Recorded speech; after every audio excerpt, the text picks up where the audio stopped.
So Isildur comfortably value bets his, good king or better, probably. And wow, there ends up shoving. So he shoves huge here. You would think that maybe he wants to raise to like 100K sometimes, but he just shoves huge. And now, so what I think he's trying to do, he's trying to apply pressure to a hand like ace king, for instance, which would be an extremely tough call.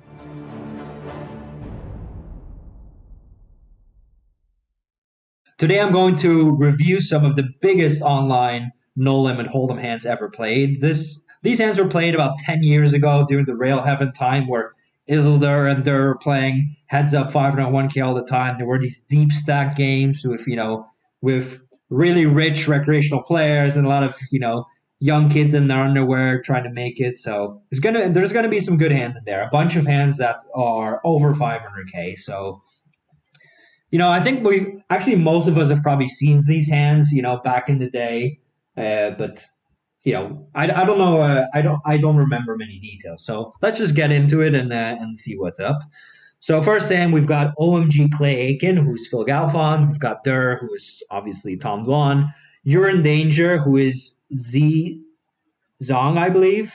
It's actually funny. I played him last year in Vegas. We're playing 100, 200 PLO, and I was looking at this guy for like an hour. I was like, who is this guy? I recognize his face from somewhere. And he was obviously a regular, but he was gambling it up. And I was like, oh, yeah, it's actually him. And LokoIsBack. I don't know who that is. Elmariachimacho is Guy Laliberté. He's a billionaire who owns the Cirque du Soleil. So he's got plenty of money. And OMGClayAiken has 1.2 million at the table. That's pretty sick. So Durrrr raises the 3K, and back then everybody was raising the 3X, which is not a sizing I generally recommend, but we're not going to talk about that too much, right? Because everybody was doing that. You can't really use today's knowledge against them. So the 3-bet is quite large by Urindanger.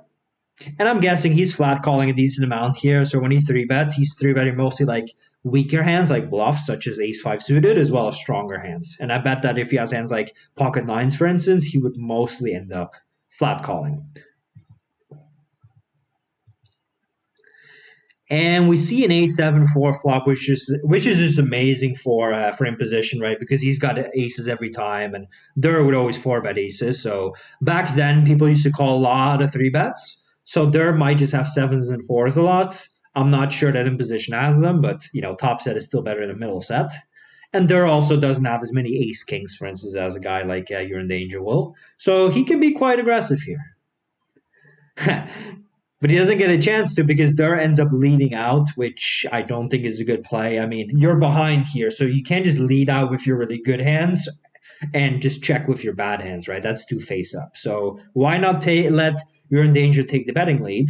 So he might be thinking that Urindanger checks back a lot of hands like 10s through kings, and he just wants to get value. But I don't think that's the best way of approaching the situation.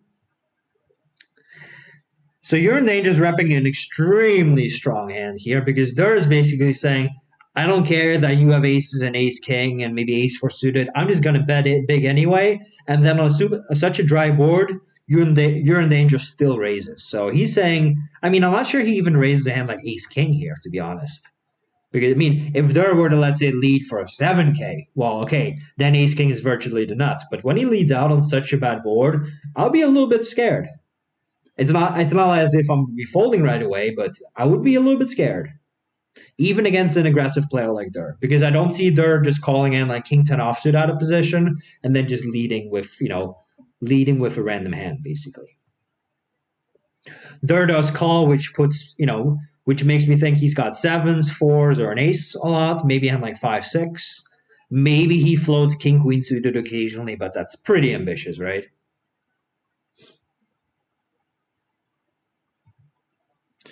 And this king is going to approve Urindanger if he does have ace-king. So in case Durrrr had a hand like ace-4 suited, he's not behind.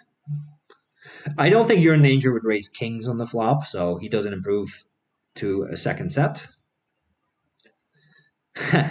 Okay, so the king is obviously a better card for Urindanger than it is for Tom. Yet Tom still leads 70K, all right, which is very, very strange. So tells me he's probably got a very good hand.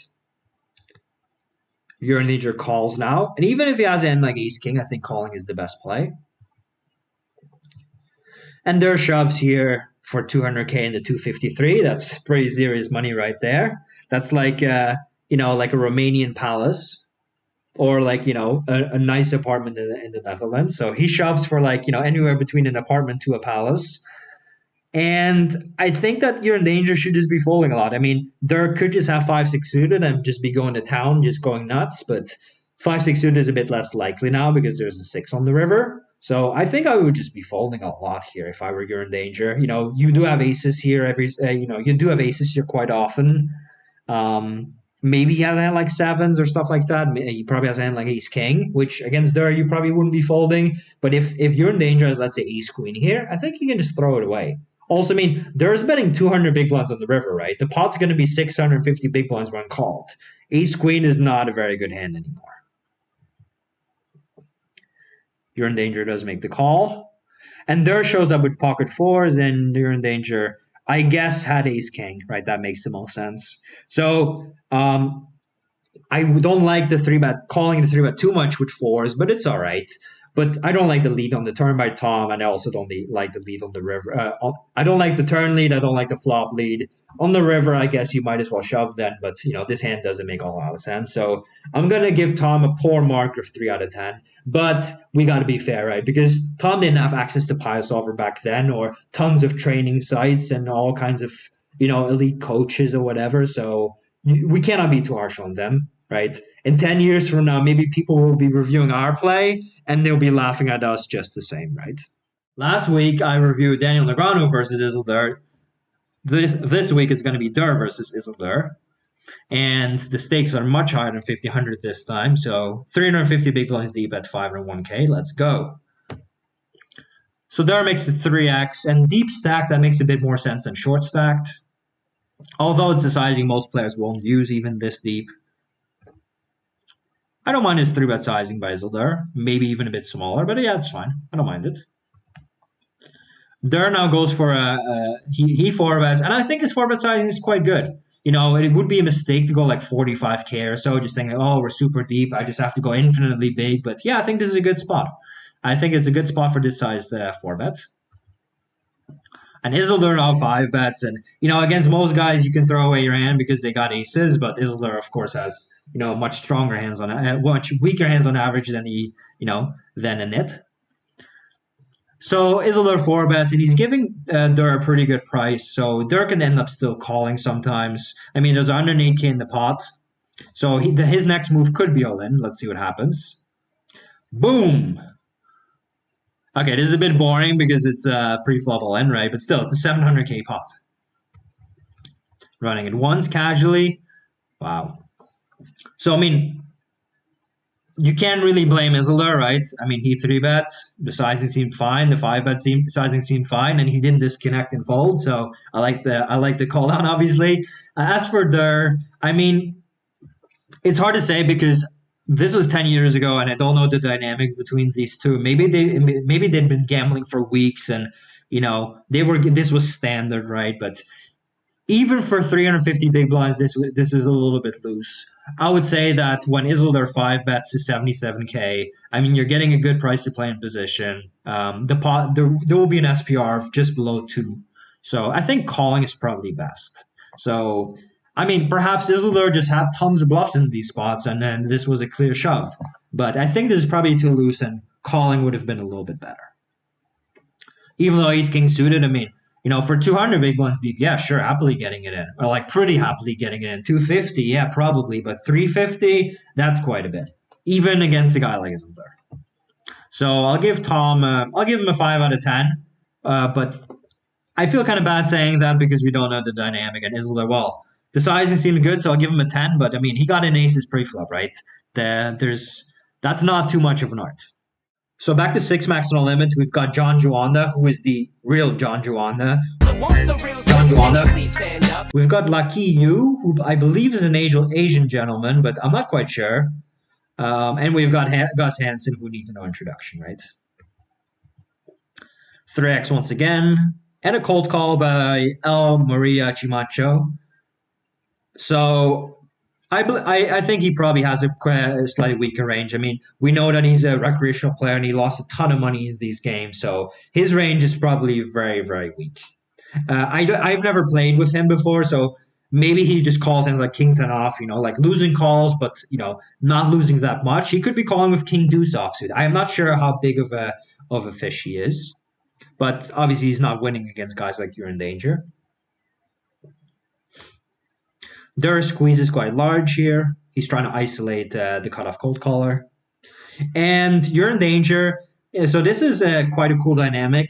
So Elmaria is probably going to flat call a lot, and because of that, Durrrr wants to isolate him, to just play heads up with him, get value, obviously, kick Urindanger out of the pot because Urindanger is a good player. And Urindanger recognizes that Durrr's range is pretty weak, or not weak, but a bit wider, so he attacks him for it, for the squeezing light.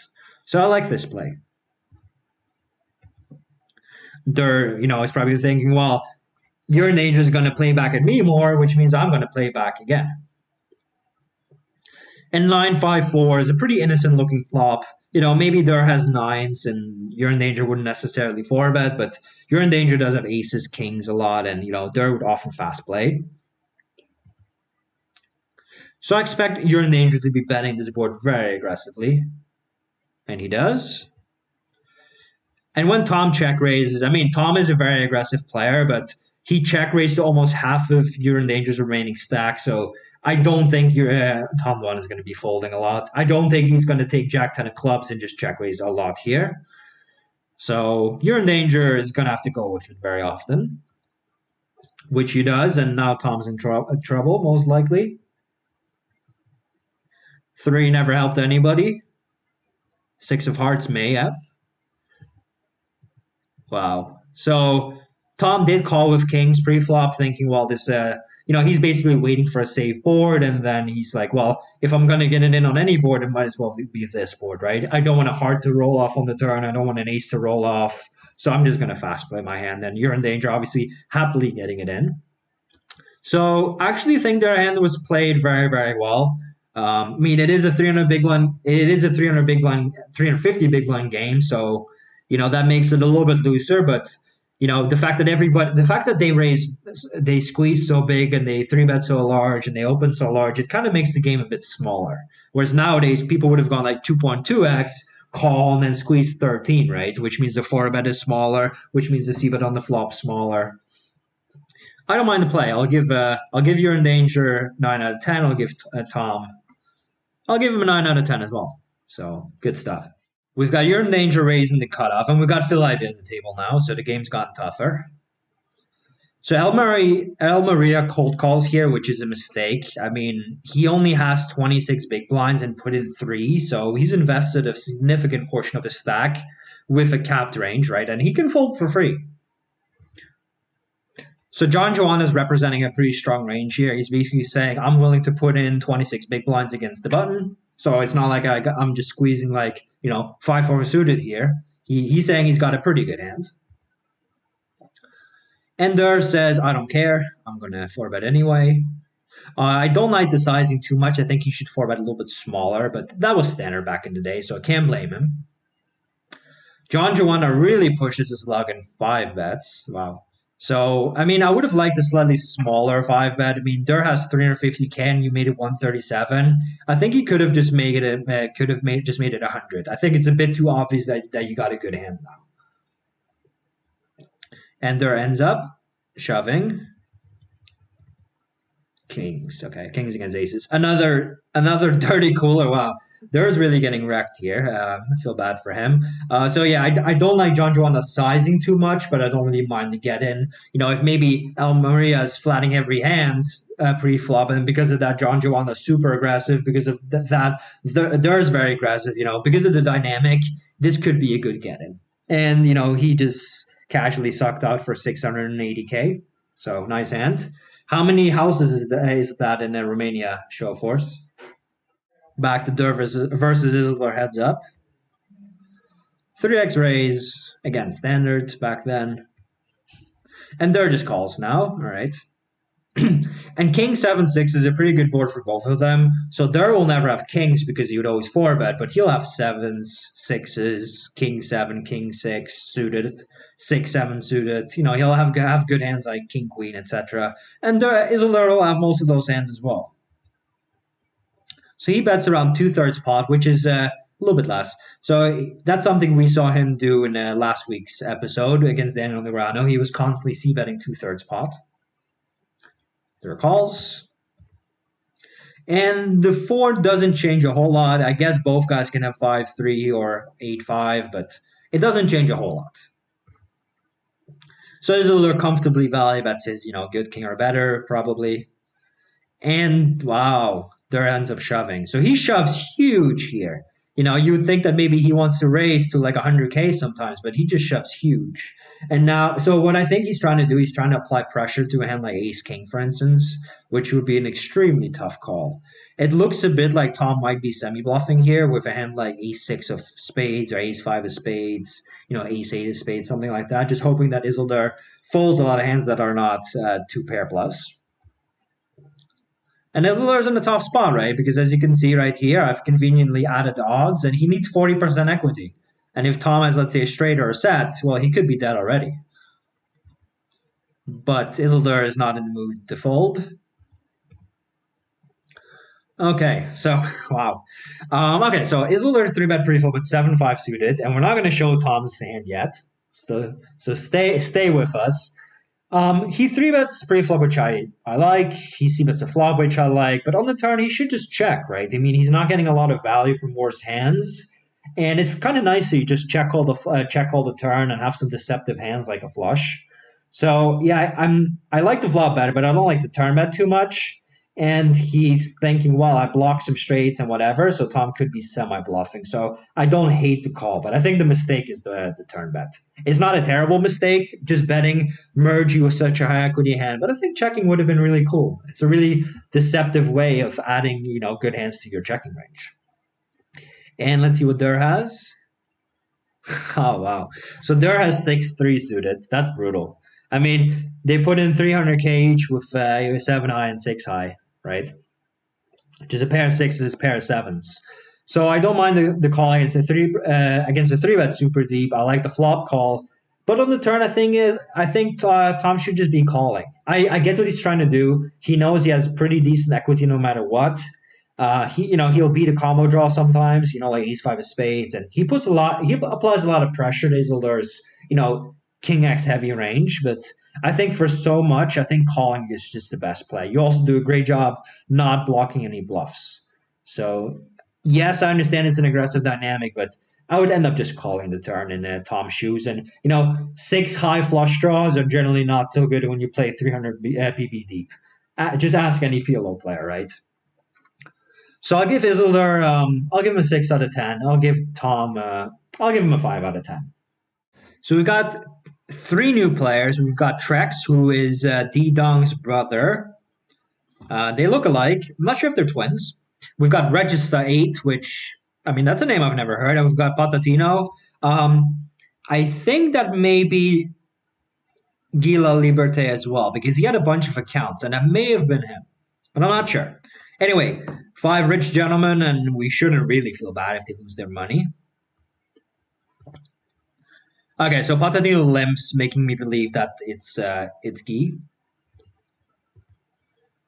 So Trex limps here, thinking, well, he's in there with a weaker player and he's getting a good price, even though he's out of position. And OMGClayAiken raises the 5, which is fine. You could potentially raise larger if you believe that, cutoff is just calling everything, or like calling really bad hands. And Trex does call. You'd think he folds a lot if he just limps behind hands like Jack 9 offsuit. So he has to be careful playing out of position. But if he has a hand like pocket 4s, he's really happy, right? He just gets to play multi-way with a hand that can crack their big hands. So Phil Galfond ends up betting here, and this board is very scary because Guy could definitely have a set, or he could have a straight, or a pair, or 2-pair. T-Rex could have the same, right? He could definitely have limped in with 9-7 suited and completed the raise. So he has to be careful here. It's a scary spot. And so patatino just raises quite large. And I don't know too much about his game, but I know he's big action. So this doesn't necessarily mean the nuts. But if you got aces here, 220 big blinds deep, you're not loving it. Wow. And now T-Rex just raises. So he's representing either sixes, which he would probably raise pre-flop, right, against the limp. So he's representing mostly the nuts. So this is kind of awesome for Phil in the sense that it's kind of, he bet kings, he doesn't like getting raised, but he's probably not going to fold, but now he can just easily fold. So yeah, looks like Phil had an overpair. And they get it in. I have no idea what they've got. Somebody has to have 9-7, right? So T-Rex shows up with Jack-9 suited. I don't like the flat pre-flop too much. I think he should just isolate. If he believes that Guy is, losing a lot, he should just isolate with a really playable hand. And he ends up shoving here. I mean, it's quite loose. I don't hate it, right? I don't hate it. But the problem is if you get it in against a better draw, you're toast. And if you get it in against 9-7, etc., you're not getting it in gray either. The good thing about this hand is that you have a 9 in your hand, so it's a bit less likely that Guy does have 9-7. Wow, sick. That's probably the biggest spot anybody's ever won with a pair of deuces, right? Probably. So Guy limped in with Queen Deuce suited, which is a pretty large mistake. He raised the flop, which is a pretty large mistake, and then he got it in against the cold 4-bet, right, on this lockdown board. So I'll give T-Rex a 7 out of 10. Unfortunately, Guy, you seem like a nice guy, and you're obviously a great, probably a very smart guy, but this is a 1.5 out of 10. But the thing is, guys, if I look back at my database, right, I would probably find hands that I played 1.5 out of 10. Okay, maybe not 1.5 out of 10, but like 4 out of 10, stuff like that, right? Everybody makes mistakes, so don't, there's nothing wrong with that. So we've got a new player. We've got LarsLuzak, who still plays the highest stakes, but a PLO nowadays. And I believe he lost a few million to Durrrr playing heads up. So I believe this was before the Isildur challenge. Lars 3x's. We've seen that sizing before. And Durrrr just calls. So 9-5 deuce is a pretty decent board, especially for Durrrr. He's gonna have a lot of low and medium cards. But his range is quite wide and quite weak, so Lars can still be moderately aggressive. And he bets 2/3 pot, which is fine. Durrrr raises, but not too large, which seems good as well. And the turn is an ace, and Durrrr definitely improves with 3-4 suited here if he doesn't 3-bet. I don't think he defends 4-3 offsuit against 3x, but who knows. LarsLuzak is definitely more likely to have an ace. Durrrr bets 24k, so he's representing basically 2 pair at this point. And Lars calls. And the 7, I mean, it improves 8-6, but that's about it. I mean, Lars could have floated hands like ace-7 on the flop and now hit 2 pair. So Durrrr ends up betting a little bit over 3/4 pot. So he's saying he's got a good 2 pair or better, I guess. And Lars ships, so Lars is saying, I mean, I'm not even sure Lars would shove all in with ace-9 here. Maybe he would. Depends on how he perceives Durrrr, but Durrrr can definitely have 5s and deuces and, 3-4 suited.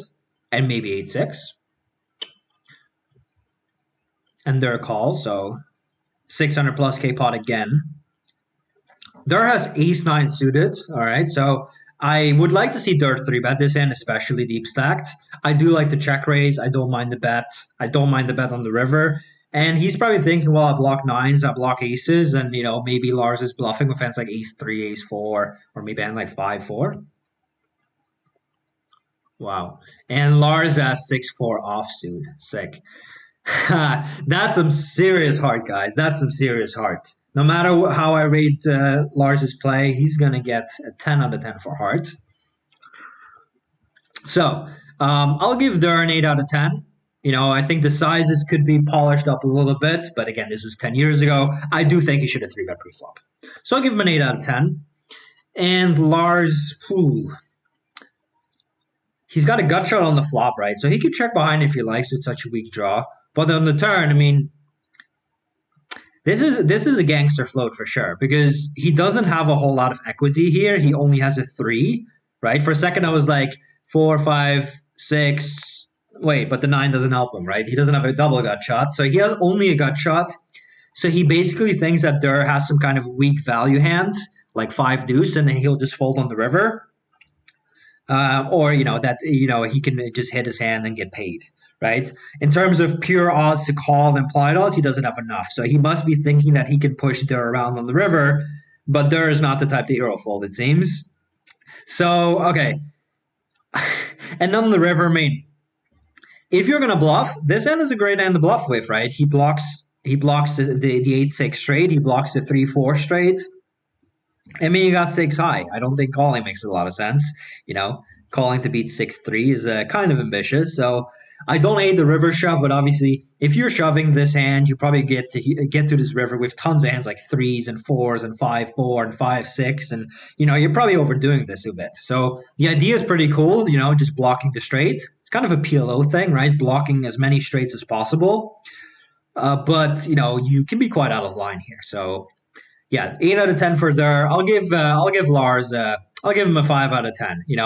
I mean, it deserves a bit lower, but come on, guys. He bluffed for 600K, right? In a 6 spot too. So 10 out of 10 for hard. So overall, he gets a 5. What do you guys think? Okay, so back to 5 max now. We've all seen these guys.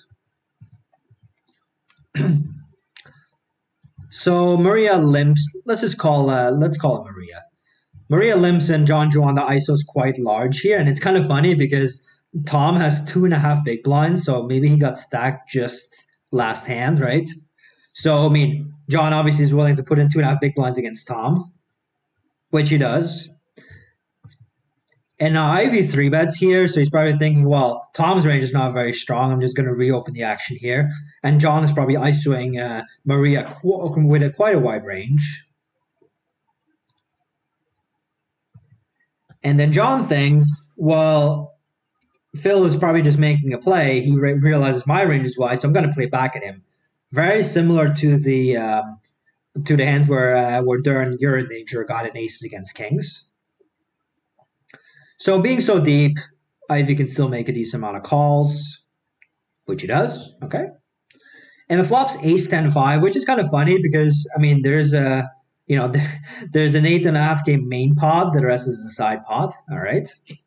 So it actually means that there's not that much of a difference, right? It's kind of like they're just playing for the. I mean, they mostly have to worry about the side pot, which is only theirs and not theirs. And John ends up betting full pot. Full pot and a tiny bit. I'm not a big fan of this bet size. I mean, if you had in like kings, right? Like if you want to end up betting here, if you have in like aces, right? Your hand is way too good to bet so big. If you have in like ace king, your hand is too good to bet so big. You're kind of giving Phil an easy way out. So I'm not a big fan of this. I'm not expecting him to third or quarter pot this one the way a lot of people would nowadays. But I think this is a bit too much. So Phil shoves here, and he's saying he's got a really strong hand.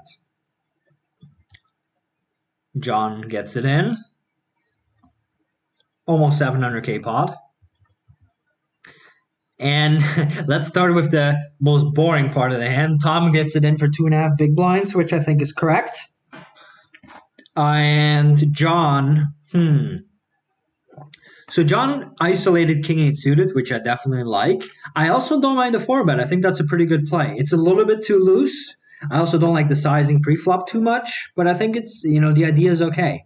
And then on the flop, he just potted it basically, so he's priced in against a check raise.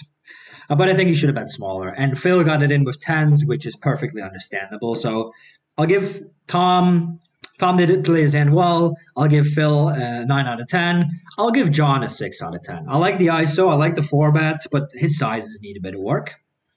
So, but pretty fun hand. Casually getting it in for 687K. And Durrr's Busto once again. Imagine how big these games were, right? Like, John just lost an insane pot, and he still has 336 big blinds behind. I'm not sure if you could buy in for 250 or something, but yeah, those games are insane. We've got heads up between Patrik Antonius and LarsLuzak. Lars, of course, is the guy who bluffed 600K with 6-4 offsuit. And also Patrik uses the 3x sizing. Lars 3-bets a bit smaller to 11k, and Patrik calls. And this board is, definitely better for Patrik, because Patrik is going to have 8s, 5s, and 3s every time, whereas a guy like Lars would likely just call 5s and 3s most of the time. I would expect him to 3-bet pocket 8s. Obviously, Lars does have way more big overpairs here. And he ends up betting on the larger side, and Patrik calls. Turns an ace, which, Lars bet kind of big, right? So you can't expect him to just always bet an ace here. So this card doesn't help him too much, but a little bit. And Patrik will sometimes call an ace on the flop, but also not too much. So both guys improve on this card sometimes. Lars says, fuck you, I will keep betting. I have an ace or better. And Patrik calls. And the 8 of spades changes everything, right? Because an 8 now makes strips, and you can expect Patrik to have an 8 quite often, or a flush. So Lars is going to have to be careful here. But he doesn't care, and he shoves. And Patrik goes all in, saying he's probably got a good flush or an 8. I'm not even sure he would bet with an 8, given that the flush got there. So he's representing a very strong range. Lars calls. Patrik shows up with quad 8s, and I think his hand was played fantastically well. I like the call against a 3-bet. I like slow playing the flop. I like slow playing the turn, which is quite dry and not that good for you, as we spoke about earlier. And then on the river, well, obviously shoving with the quads, right? And we'll never know what Lars had. Lars probably had some kind of ace-king with a spade combo or something, or ace-queen with a spade. Who knows? Would be disgusting if he had aces. So yeah, I think Patrik deserves a 10 out of 10. Simple. It's not that difficult to slow play quads, right? But I love the call on the flop. I love the call on the turn. I think shoving on the river. Could he raise smaller than all in? No. 70 to 260 basically. Yeah, I think shoving is the best play. So I think he did everything perfectly. So nice hand to him. One more hand. We've got David Benyamine, old school reg. You saw at High Stakes Poker. Patrik Antonius again, who just earned himself a 10. And we've got PrtectYaNeck. I've never seen that guy, so I have no idea if he's a good player or not. Patrik raises 3.5x on the button, which I'm not a big fan of. The Spanish still do this today, but I prefer raising a bit smaller. When you're very deep, it makes a bit more sense. David Benyamine goes for a gigantic 3-bet of 16k. That's a bit too much, but it does mean that Patrik is going to call it quite a strong range here. Pot's already 32k. And Jack 10-6 is a board that hits both players quite well. Both guys are going to have sets and 2 pairs and straight draws. So yeah, neither person is loving this board unless they have a set, but neither person is hating this board. And David bets near pot, 28k into 32. Patrik calls. Patrik is probably not going to do a lot of raising here. And the turn's an ace, which, helps both of them potentially, right? Both guys can have aces up. Both guys can have king-queen. David Benyamine can have a set. And he checks. That might be a hand like kings or queens that he was trying to pile in money with on the flop. Patrik ends up betting here. So at this point, he's representing 2-pair or better. Maybe hand like ace-king. And wow, David pulls out all the moves and he check shoves here. So I have no idea what he has. It would be pretty sick if he's bluffing with queens or kings. He could just have hand like king, queen, or aces, of course. Maybe he's bluffing with hand like queen, jack of clubs sometimes. Patrik calls. So Patrik is representing a minimum of ace-10. Unless he thinks David Benyamine is crazy. But I've watched a decent amount of high-stakes poker, and David Benyamine doesn't seem to be crazy. So if Patrik had Jack-10 suited, I think he can end up folding. And the queen is pretty sick. So David Benyamine has aces here. Okay. So maybe he 3-bet bigger because he has aces. Who knows? His play is a little bit face-up, but it's okay. And Patrik has 6s, so that's a pretty gross cooler. I'll give David Benyamine, I'll give him a 6 out of 10. I'll give Patrik, I'll give him a 7.5 out of 10. I like the flop call. I don't mind the turn bet, and I think calling's probably best, unless you think David Benyamine is just an insane, just a mega nit. But I think as a standard, it makes sense.